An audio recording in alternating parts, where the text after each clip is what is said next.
سروک امریکا باراک اوباما پشتی کمبونه دگل تیما شیردوان پاراستنا نشتیمانی و پشتی 3 روزان جهرش و کمکجیا یانا شوان لباجر اورلندو یا ولایت فلوریدا کو 49 کس تداهات نکشتن و بدهان کسین دی بریندار بون پیامکا خورد دجی کومالاچک دارین دولتا اسلامی داعش راگهاند. پیام ما رون و آشکرایه اگر تو امریکا و حوالبندین ما بکی آرمانج تو بسلامت نابی و چو جاران قرطال نابی. سروک اوباما بحثی سرکفتن هیزن عراق لفلوجه و مخمور و هر وصا پیجوچونن هیزن سوریا دموکرات لمنبج باکور سوریا کر. هیزن عراق پیشرویان لمخمور یا سرچمه زید کن و گواش لسر داعش الموصل زیده دکن.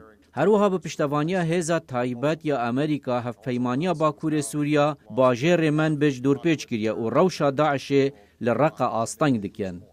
هیرشا اورلاندو یبوی بهرکا کمپینا هلبجارتن سروکاتی امریکا لورا سروک اوباما هلویستکا تند دجی بربجار کوماری دونالد ترامپ نیشانده او دخوازت ریگریه لورگرتنا پنابر مسلمان بکد. سروک اوباما دبیجتن پیشنیازک جبربجار کوماری هیا بو ریگریه لمسلمانان وکو پنابر بین ورگرتن. هیرشکرین اورلاندو سان برناندینو فورت هود ولاتین امریکی بون اری جبروی چنده انوی بچاوکی جدا تماشای مسلمانان بکن یان جبر باورین وان امی نجات پرستیه بکن لی از دبیجم او نه او امریکای او ام دخوازین و او منا پارزد. اگر ام کفتین دطلها تماشا کرنا همو بسلمانان بیک جاف معناوی او ام کفتین د شرک دجی اولا بسلمانان دا و اویا یاکو تروریز دخوازن. سروک امریکا گوت اف بوچونه و زیانه بگهینته بزاوین به دست خستنا پشتوانی مسلمانان دجی تیروره. اره پارتیا کوماری لسروی چنده قایله برسوا کوماریان واجی رایا دونالد ترامپو. مسلمان هفپارن منه پرانیا مسلمانان لوی ولاتی و لسرانسری جیهانی آشتی خوازن نرمرین و دلفرهن.